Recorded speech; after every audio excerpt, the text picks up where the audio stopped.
5.97%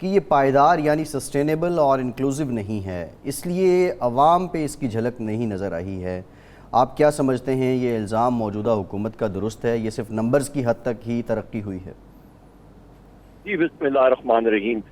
یہ موجودہ حکومت تو یہ کہتی رہتی ہے جی، اس کا ابھی 5.97% کا مطلب ہے 6% گروتھ ریٹ۔ اس کا مطلب ہے کہ یہی گروتھ ریٹ آپ کی یا 6-7 سال رہے تو آپ کی اکانومی سائز میں ڈبل ہو جانی تھی، تقریباً آپ کی $700 ارب کی اکانومی ہو جانی تھی معیشت۔ اور موجودہ حکومت جو کہتی ہے کہ جی یہ پائیدار نہیں ہے، ان کے سر پہ تو کوئی اینٹ پہ لگے اور وہ اس وقت کہیں گے جی وہ اینٹ جو ہے وہ تو روئی تھی، تو ان کا تو یہ حال ہے۔ ان کا ابھی دیکھ لیں مس مینجمنٹ کا نیپرا چیئرمین نے جو پبلک اکاؤنٹس کمیٹی کے سامنے اپنا سارا دیا، انہوں نے کہا جی کیپیسٹی بھی موجود ہے، رینیویبل انرجی کی کیپیسٹی ہم نے ایڈ کی۔ ان کا ریٹ تھا رینیویبل انرجی سولر اور ونڈ کا تقریباً 24 روپے فی یونٹ کا یہ ریٹ دیتے تھے، ہماری حکومت نے 3.5 روپے فی یونٹ پہ کیا۔ اتنا فرق، اور سستی بجلی ہم نے لائی۔ 30,000 میگا واٹ سے زیادہ کی کیپیسٹی ایڈ ہو چکی ہے سسٹم میں، 32,000، اور یہ اس کو چلا ہی نہیں سکتے ہیں۔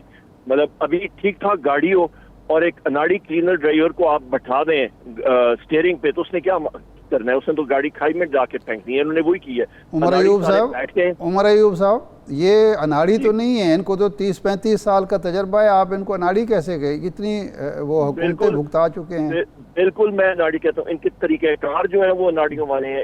انہوں نے کیا مطلب آپ کی پلاننگ جو ہے، بیسک پلاننگ، کامن سینس کی پلاننگ، فیول سپلائز کی، نہ گیس کی پاور پلانٹس کے لیے، نہ فیول آئل کی پلاننگ، نہ کوئلے کی پلاننگ، نہ ایل سیز کھل رہی ہیں، پیمنٹس کیپیسٹی کی یہ نہیں کر رہے ہیں، تو یہ مس پلاننگ اور اناڑی توپ نہیں ہے اور کیا ہے؟ لیکن عمر صاحب ایک سوال یہ ہے، جی عمر صاحب ایک سوال یہ ہے، دیکھیں جو مشرف صاحب کے دور میں 5.8% ہم نے اچیو کیا تھا، ہم نے یہ وٹنس کیا کہ لوگ بڑے خوشحال تھے۔